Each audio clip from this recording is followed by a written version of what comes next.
Hello গাছ, তোমরা সবাই কেমন আছো? তোমরা সবাই ভালো থাকলে আমিও ভালো।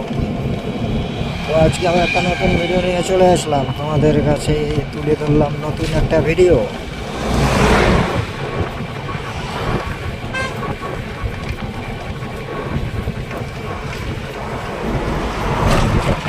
কালার হচ্ছে আর কি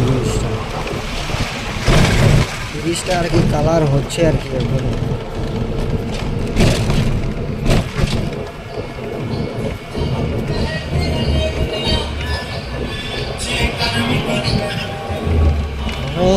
রাত্রিবেলা তোমার ভোলে বাবার লোক পার হবে এই জন্য এখানে গান চলতেছে, আর তোমার এখানে রান্না করতেছে আর কি। ভোলে বাবার লোক রাত্রেবেলা করে হাইটে হাইটে যায় তো শিব মন্দিরে, এই জন্য আর কি রান্না করতেছে। তো দেখো, একদম ভিউটা দেখো, খুব সুন্দর ভিউ।